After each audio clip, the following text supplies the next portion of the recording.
আসসালামু আলাইকুম ভিউয়ার্স। অপরিকল্পিতভাবে ব্রেস্ট অপারেশনের পরবর্তীতে আমাদের কি হওয়া উচিত, কি করা উচিত সেটা নিয়ে আমি একটু আলোকপাত করতে চাই।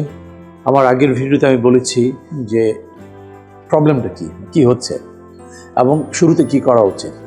কিন্তু এখন যেটা হচ্ছে, যেরকম আমি আমার ব্রেস্ট সেন্টারে ঢাকা এবং ঢাকার আশেপাশে সব এলাকা থেকেই সব মিলিয়ে প্রায় 34টা কেস পেয়েছি এই বিগত কয়েক বছরে, যাদের কোনো পরিকল্পনা ছাড়াই ব্রেস্টের চাকাটা কেটে ফেলে দিয়েছে, পরবর্তীতে ক্যান্সার রোগ নির্ণয় হয়েছে এবং তার পরবর্তীতে সার্জন সাজেস্ট করছে ব্রেস্টে ফেলে দিবে। এই পর্যায়ে তারা খুঁজে আমার কাছে এসে হাজির। আমাদের কাছে ওরা জানতে চায় আমাদের কি করা উচিত। ভুল তো হয়ে গেছে এবং যেটা আমি আমার আগের ভিডিওতে বলেছি কিভাবে সেটাকে এড়ানো সম্ভব। আর এখন যদি ভুল যেটা হয়েই গেছে সেটাকে আমরা কিভাবে কতটুকু সঠিক করতে পারবো সে ব্যাপারে আমি একটু কথা বলবো।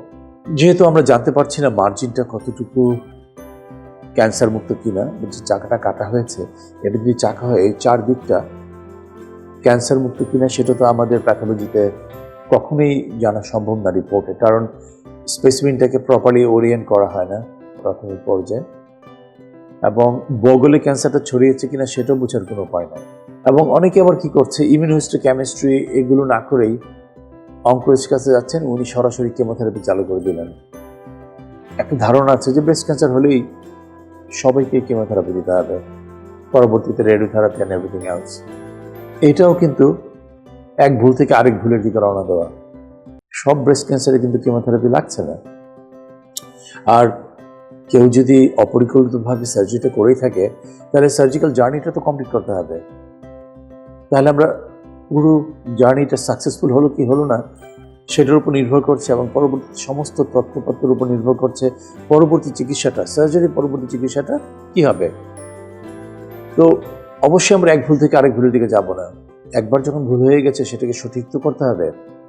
আমাদের তখন পেশেন্টটাকে ফার্দার ইভালুয়েট করতে হবে, স্ক্যান করে অ্যাক্সিলা ক্লিনিক্যালি হাত দিয়ে চেক করে দেখতে হবে, আল্ট্রাসাউন্ড করে দেখতে হবে বগলের নোটগুলো সন্দেহজনক কিনা, তার কর্টিক্যাল থিকনেস মোর দেন 4 মিলিমিটার বা এই টাইপের কিছু আল্ট্রাসাউন্ড রিপোর্টে আছে কিনা, এগুলো কিন্তু জানাটা খুব জরুরি।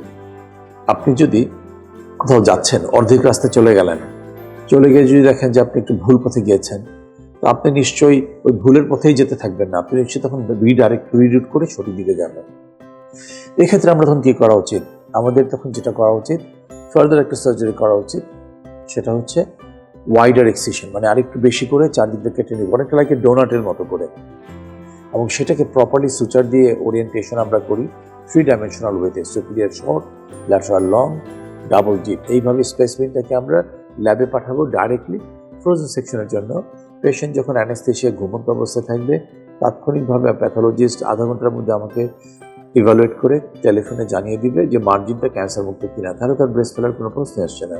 দ্বিতীয়ত, এই রিপোর্ট ওয়েট করতে যে আধা ঘন্টা 40 মিনিট সময় যাবে, ততক্ষণে আমরা ডুয়াল ট্র্যাকার ডাই টেকনিকের মাধ্যমে বগলে থেকে ফ্রন্টলাইন সেন্টিনেল লিম্ফ নোড বের করে নিব বা সেন্টিনেল লিম্ফ নোড বায়োপসি করব, যদি হাতে এবং আল্ট্রাসাউন্ডে অ্যাক্সিলার নোটগুলো নর্মাল লাগে। আর যদি হাতে আমি সন্দেহজনক নোট পাই তাহলে অবশ্যই সার্জারির আগে তাকে আমি একটি স্টেজিং সিটি, চেস্ট, অ্যাবডোমেন আর বোন স্ক্যানটা করিয়ে নিয়ে দেখবো যে ক্যান্সারটা ছড়িয়েছে কিনা।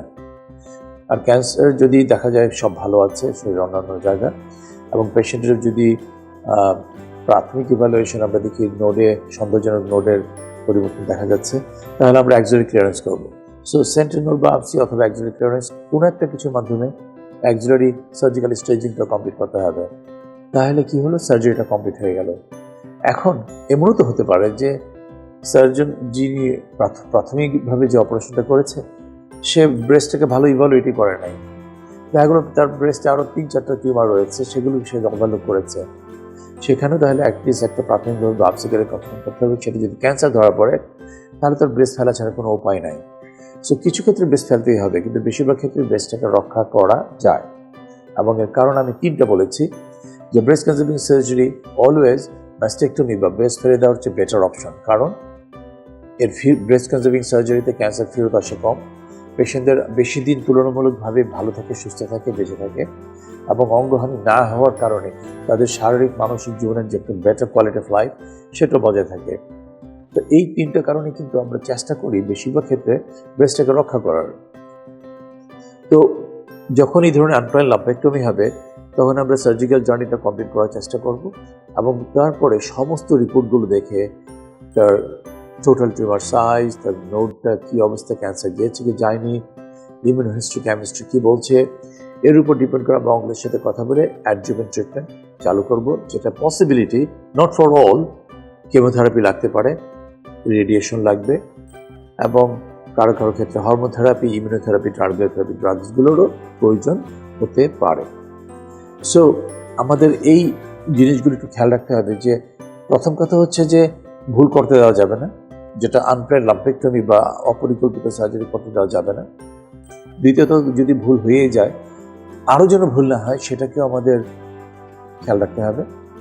এবং আমরা এগুলো কেন করছি? এগুলো করছি আমরা আপনার ভালোর জন্য, আপনি যাতে সুস্থ থাকেন, ভালো থাকেন, এই জন্য।